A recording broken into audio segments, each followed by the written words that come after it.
The Indian forces come, they round up all the kids of the area and then look for pellet wounds. If there is anyone with any wound, they are taken away. They're not taken away to hospitals or for treatment. They are taken away for interrogation.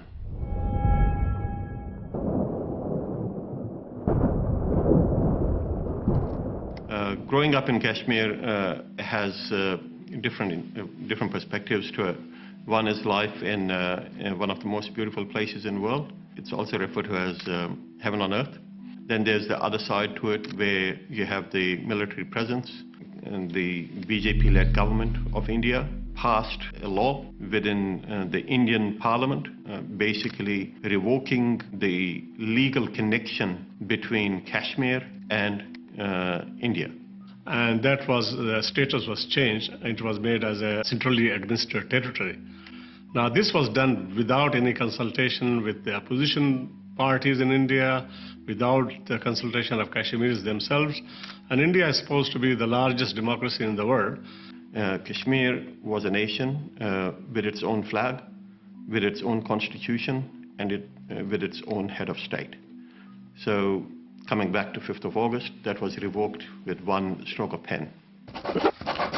The situation with regards to the conditions of the people right now, well, what can you say about the people who have their rights torn off, stripped away at the slightest behest?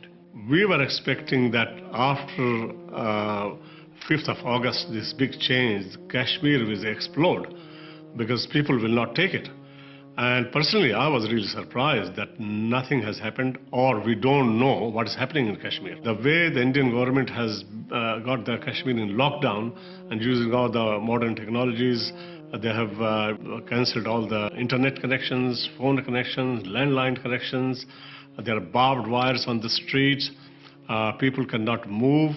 You find the Indian forces all around. There's about a million Indian security forces in Kashmir. So they have really planned it so well, and they have been highly successful in subduing Kashmir. This Kashmir is completely silent. At night, the Indian forces go into houses and they arrest all the kids. They round them up and check them for pellet wounds. Pellets are used by Indian forces to fire at crowds. They're like a marking, and many people have died and many people have lost their eyesight as a result of that. If there is anyone with any wound, they are taken away. They're not taken away to hospitals or for treatment. They are taken away for interrogation. So that's how the Indians have started to identify people who participate in protests. The response from the Muslim world is really poor. Really poor. It just shows that the Ummah is just can't do anything for any part of the Ummah. Unlike the Palestinian issue, which everybody is aware of, I think that generally the Muslims and the people of the world don't know what the situation is in Kashmir. We can spread the awareness. We can talk to your neighbors, talk to your friends, talk to your workplace friends. Unfortunately, there's not a lot of information out there to educate people as to what's happening in Kashmir and what the real story about Kashmir is.